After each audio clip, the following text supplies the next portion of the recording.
Hey, what's up, you guys? It's Nikita Lene. Welcome back to Life with Lene. And it's been a while since I posted a video, so I'm back. We're gonna chit chat today about where the heck I've been and all the chaos that has ensued in my life since I've last spoken to you guys. And yeah, I have a lot to share with you guys, so I'm really excited. Let's just jump right in.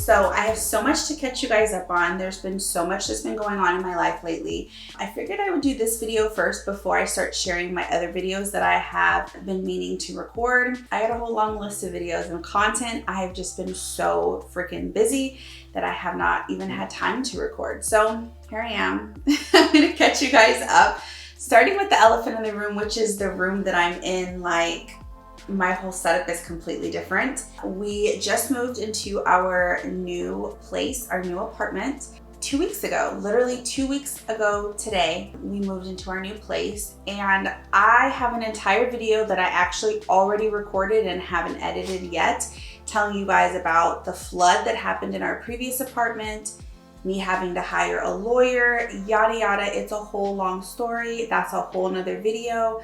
So I'm going to share that video with you guys so you have all the updates of like why the heck we ended up moving out of our old apartment.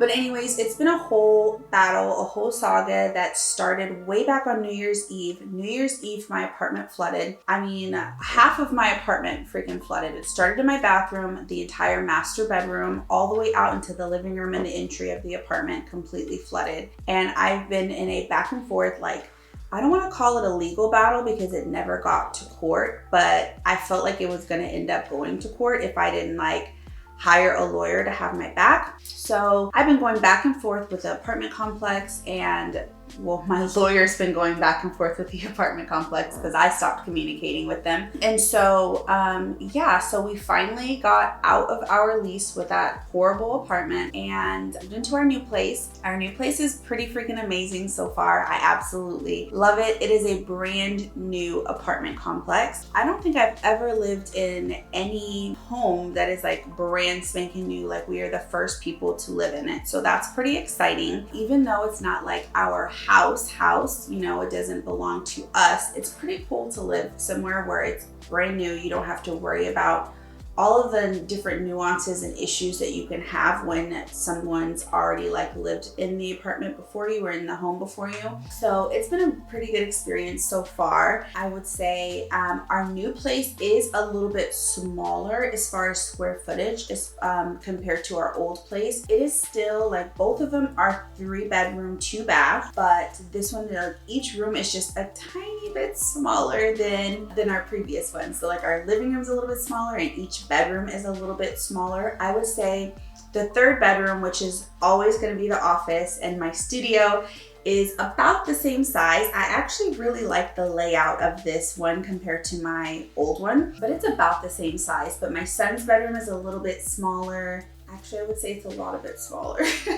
And then my bedroom is smaller, and then the living room is definitely smaller.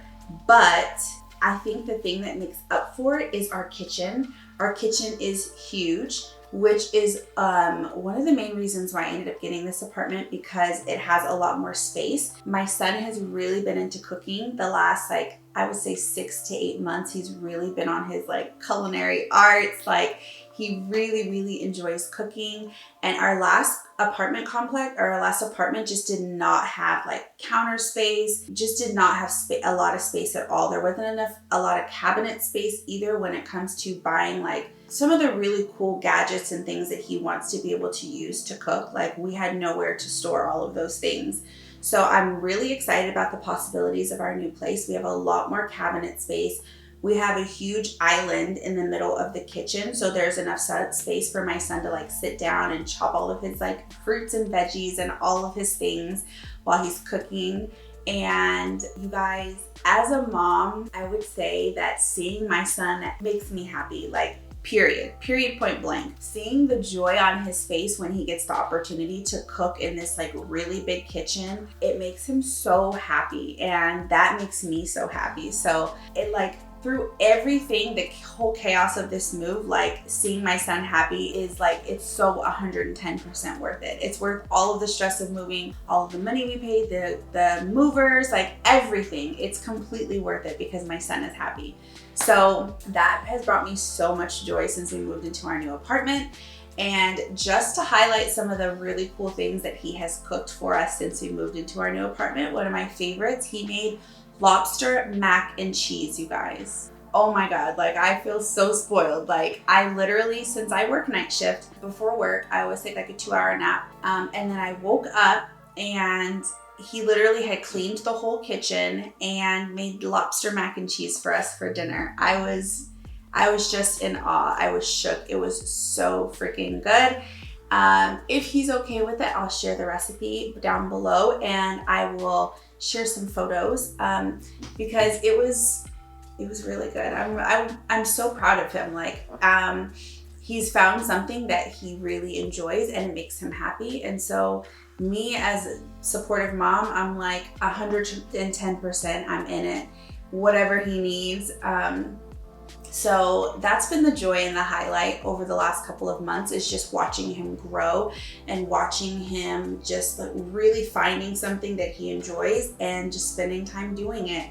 And I would say also, if you guys have teenagers, you understand that teenagers don't usually want to hang out with their parents as much. I guess it also just really depends. Like boys don't usually want to hang out with their moms as much when they become teenagers, and girls kind of don't either. It just really depends on what you're doing.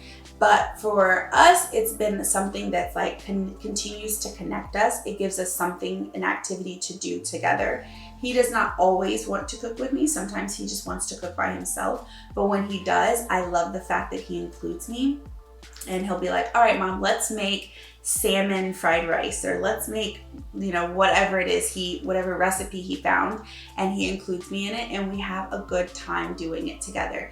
So I've been really happy with that lately. It's been great just seeing him grow and learn and really find something that he enjoys doing. So I think that's everything as far as our move goes. I will say that we have realized that there are a couple of cons to living in a brand new apartment that nobody's lived in before.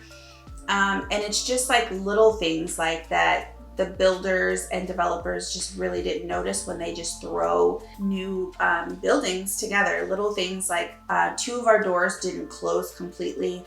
We had, when we first moved in, our very first couple of days, all of the outlets in the kitchen were not working. So we were literally like using an extension cord to connect the air fryer and stuff like that. Little things like that.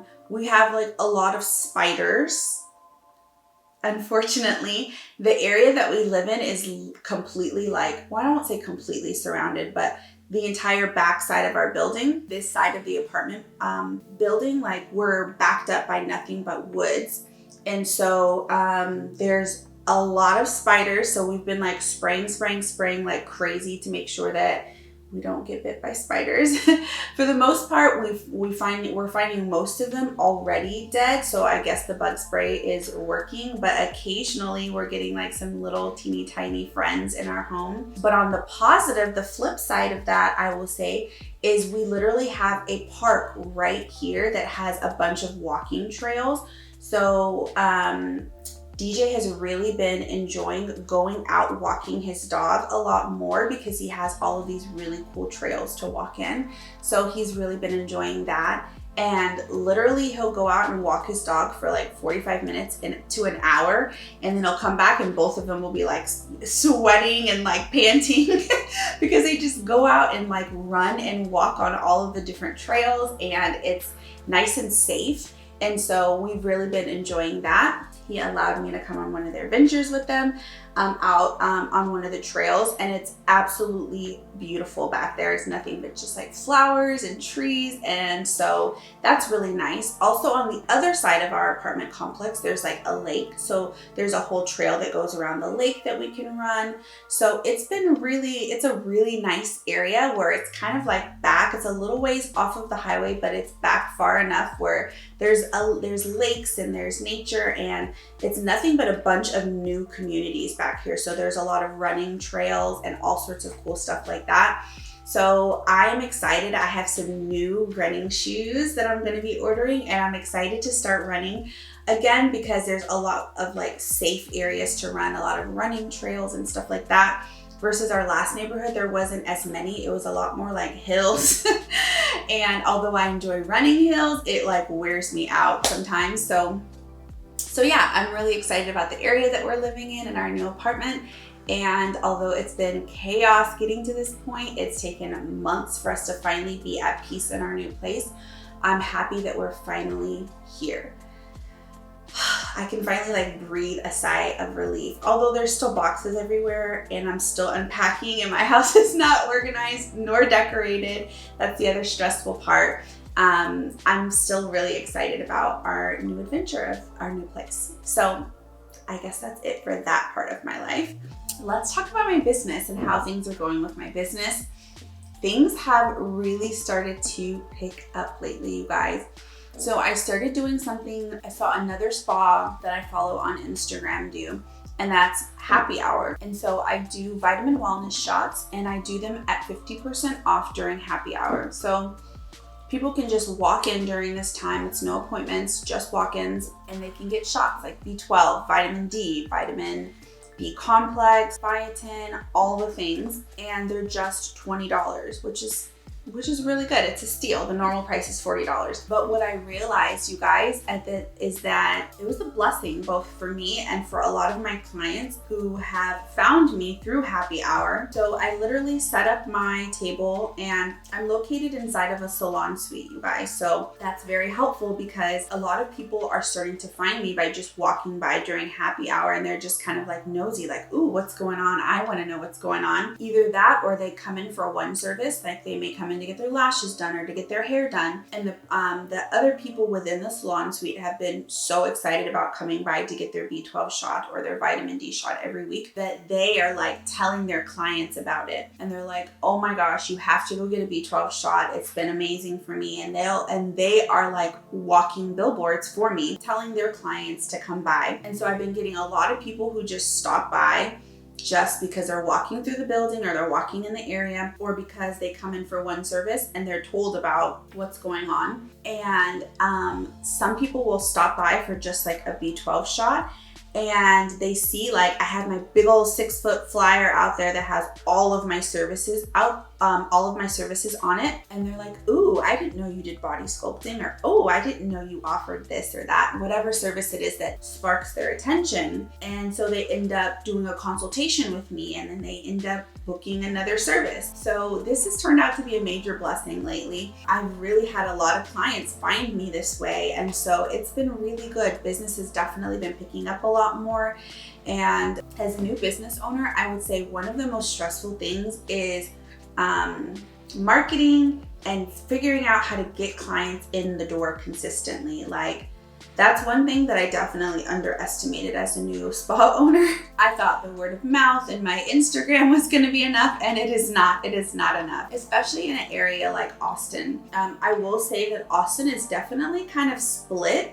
It's definitely like the bad and bougie crowd who would rather go to their plastic surgeon's office to get Botox, and then the other half who are like living on normal, like median income. And so it's very hard to kind of market a lot of services because a lot of people are kind of like iffy just because I'm a smaller new business. And they're like, oh, well, I go to this really big company to get my IV hydration and I pay $500. And I'm like, well, I offer the same service for $200. But because I'm a smaller new business, they kind of like look at me like, like, is it the same? But I will say that a lot of clients who come in for services and they kind of appreciate the fact that I am a small business owner, I've been able to keep those people as clients because they have that appreciation for small business owners, and they want to support me. A lot of my clients, they'll tell me they want to support me because I'm a veteran, or they feel like they want to support me because I'm a nurse. And whatever the reason is that they connect with me, on whatever level, they enjoy supporting my business for that reason. And I absolutely appreciate and love that so much. So business has definitely been picking up, and that's been amazing for me. I'm trying to get more funding so I can start hiring. My goal is by the end of the summer to start hiring and start having a full, well, not a full staff, but have a small staff to be able to offer more services. I do have a big conference that I'm going to at the beginning of next month also, so I'm really excited. I'm going to try to vlog that experience. Because it's pretty big. It's a pretty big event. I'm really excited that I even got invited to it as a small med spa owner, because it's going to be like the who's of like the med spa world. So I'm really excited to just be in the building and to be a part of the experience and to network and meet new people. So I'm going to try my best to vlog the entire experience and kind of share with you guys how that goes. It'll be once again another trip back to Dallas, back to the D. I feel like I have spent more time going back to Dallas since I moved here in Austin than I was when I was doing travel nursing, and I was actually going back home to my home in Dallas. It's kind of crazy, but I'm excited. Obviously, I'm excited to go back and see my best friend, obviously, and to catch up with her and all my friends in Dallas, as well as going to this event. So I'm really excited about that. That's going to be coming up about 3 weeks. So I would definitely share that experience with you guys, as well as I'm going to probably insert some clips in here about happy hour and kind of show you guys my setup and all of that good stuff also. So last but definitely not least, the last part of my life that I kind of want to share updates on is my job. So I am still working part-time, but kind of full-time, working as a registered nurse, an ICU nurse / I think I shared with you guys the unit that I work on is a mixed unit. So that means that we see people of all levels of acuity. The lowest level being just observation if someone comes in for like surgery and the doctor wants to keep them overnight to just observe their status, all the way up to ICU patients, which we don't really get a lot of ICU patients. I think we've gotten like, I don't know, like maybe like 10 to 20 since I've been there, I guess. Yeah, it hasn't been like super duper heavy ICU like what I'm used to when I work in a full like ICU unit. So it has been an interesting experience. I think the fact that I'm working on a mixed unit is kind of, it's good and bad. I would say taking a step down from the level of acuity that I'm used to has been helpful as far as like lowering my stress levels. But I will say that we recently got a new manager, and it has been a little bit of a like, not a little bit, it's been a lot of it of a difference as far as the culture on the unit has been calm, cool, collected, and chill. Everybody appreciates the like chill environment. Like, it's not a hard job. We come to work, we get our job done, and we go home. Like, it's always been chill. I think every single one of us, especially after dealing with COVID, can appreciate the fact that we're working in a smaller hospital on a smaller unit and a lot less stress. So we just come to work, we do our jobs. Everybody works together really well for the most part. You know, there's a couple outliers that it's like, but for the most part, everybody really gets along well. And that's been something that's really made me enjoy coming to work. But since we've gotten this new manager, it's been high stress, high anxiety. There's been like a lot of changes at once as far as like protocols and different procedures and how we're doing things, which I won't say that they're all bad things that are changes that are being made, but it's a lot of changes at once, which can always cause some chaos and like ruffle some feathers. But lately there's been a lot more drama going on the unit as far as like bullying and kind of like forcing people into doing certain things they don't want to do, and cutting certain people's hours because they don't want to do certain things. And now it's gotten to the point where somebody got suspended because they had an attitude, and now HR is involved and there's a whole investigation. And y'all, I am not the type of person who wants to be involved in drama. Like, I'm letting you know right now that I chose this job and I chose to work as a PRN nurse because I don't want to be involved in the drama. I don't think I ever did a video really explaining why I left my last job, but I will say it's because there was drama, and it was one specific manager that came in that did the exact same thing, wanted to change everything at once, came in making changes without even knowing like the full culture and why we do things, which if y'all have been to any type of leadership or management training, you know, like that's the first thing they tell you not to do in leadership school. If you are new on the unit, you are the new one, right? You don't just come in and start changing stuff, especially if you don't know the reason why things are the way that they are, and you just start changing a bunch of things before you have like the trust and relationship and rapport built with your staff. It's going to cause friction. It's going to cause things to go completely bad, and your staff is not going to trust you, like period, point blank. And it's really caused so many issues. On top of it, like, I feel like everything that comes to like the leadership has turned into a whole dictatorship instead of like actually asking people their opinions and actually finding out why policies are the way that they are and blah, blah, blah. And so there's been a lot of bumping heads. A lot of people are now at the point where they see that they're going to get singled out and they're going to get bullied if they actually speak up. So a lot of people are not speaking up. Instead, a lot of people are looking for new jobs, which is even scarier because we're already having staffing issues, right? So if we're already having staffing issues and we have literally 6 nurses that are looking for new jobs, it's not going to be a good situation. It really isn't. And it's very unfortunate because this is one of those chill jobs. Like, this is one of those jobs in nursing that you come to, like, people come to retire. Like, you know, I know if you are in the nursing world, you've heard that nurses go to the PACU to retire because the PACU is such a chill place, right? It gets busy, but it's not a high stress environment, right? People come to units like this to retire because it is so chill. Is it busy sometimes? Yes, but it was it was a low stress job as far as nursing goes. It's not super high acuity.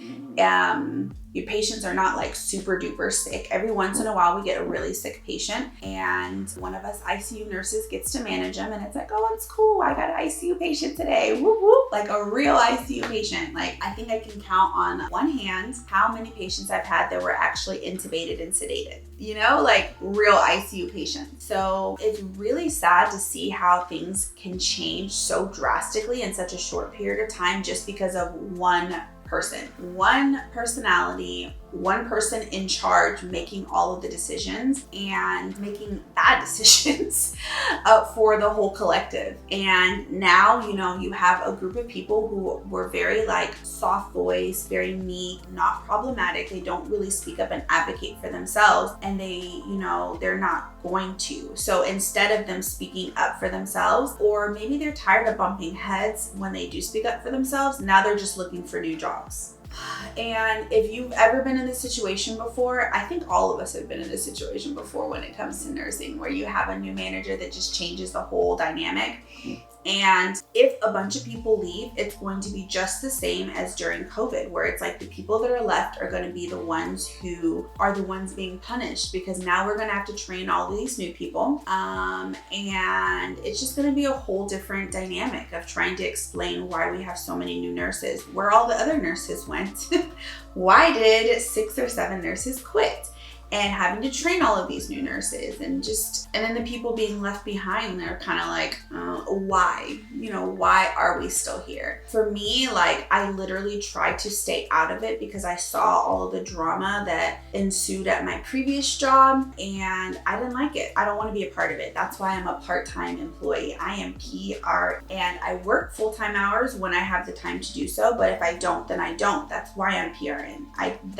It allows me to stay the hell out of all the drama. But lately, it doesn't matter what I do, the drama is everywhere on our unit. And it's really unfortunate to really see like a lot of people are just miserable right now, all because of one person. It's crazy. So I guess I'll keep you guys posted on how that goes. I'm sure that drama, like shit's gonna hit the fan in the next couple of weeks, because all of these people that are looking for new jobs, when you're being bullied and you're in like a hostile work environment, that's what I would consider it, a hostile work environment, you don't always have the loyalty to say, I'm gonna put in a 2 weeks notice. So God forbid all 6 of these people were to quit and not give a 2 weeks notice, we're gonna be screwed. We're going to be absolutely screwed. And so I'm not the type of person to tell people not to leave. I'm not the type of person to be like, oh, you should put in a 2 weeks. That's not my business. And quite frankly, the situations that these people have been in, I don't really feel like they owe it to have to do all of that, you know? A lot of people feel like these jobs don't give us 2 weeks notices when they fire us. So why should we be putting in 2 weeks notice for them when we choose to quit? So I'm trying my best to stay out of it. It's hard. I feel like a lot of people come to me to vent. And so I've heard a lot of things, a lot of different perspectives, a lot of different bad situations, uncomfortable situations, unprofessional situations, unsafe situations from different people who come to me to vent, to talk to me about things. And it's like a ticking time bomb. Like shit is going to hit the fan any day now. And it's so unfortunate. This is literally my last job before I quit bedside nursing, you guys. And I guess that's another thing that's caused a little bit of friction at my job, is because people know that I have a business. There's been some like a little bit of like rude comments and things here and there of people trying to say this or that about, you know, oh, you're gonna quit, you're gonna do this, you're gonna do that. And I'm like, I'm running my own business. I'm a part-time employee. You should do the same, you know, find your business. But it's caused a little bit of friction on our unit because people are nosy and they want to know when I'm going to quit, and they think I'm going to quit any day now, which is not the case. Like, my business is so new. I have my own personal financial goals that I'm trying to reach prior to leaving bedside nursing. And if you're a business owner or you know anything about starting a business, nobody just ups and quits their job, like unless their business really takes off, or unless they have the financial backing. But I'm a single parent. I can't just quit my job. So that's another reason why I'm trying to mind my own business and stay out of the drama.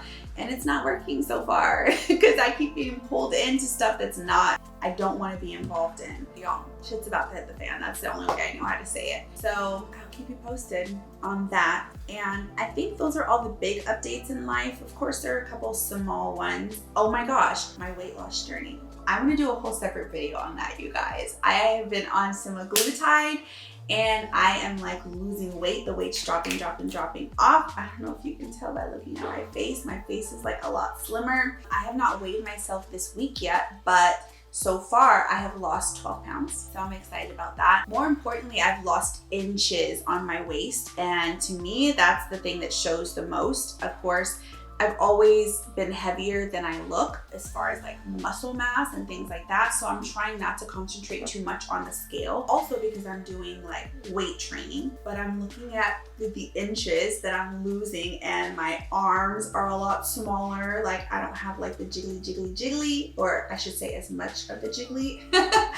And my face is slimmer, my waist is slimmer. So I'm really excited. I'm gonna do a whole video on just my weight loss journey so far, what I'm doing, how I've been doing on semaglutide, and what dose I'm on, all of the good stuff. I will do a whole separate video for that. Otherwise, this video is gonna end up being like an hour and a half long. I don't wanna keep you guys for too much longer. Thank you so much for watching and for keeping up with me, you guys. I always get the sweetest comments from you guys on all of my previous videos. You guys have been super supportive on the shorts that I posted as far as my semaglutide weight loss journey. So I want to be sure that I keep you guys up to date with that. I will be sure to continue to post. Like I said, I have more videos coming. And so thanks for watching, you guys, and I will post another video. I think my next video that I'm going to post in the next couple of days after you guys see this will be about my semaglutide weight loss journey so far. And I'm also going to share about my online semaglutide weight loss support group. So if you are interested in that, look for that video. You'll probably see that a couple days after this one.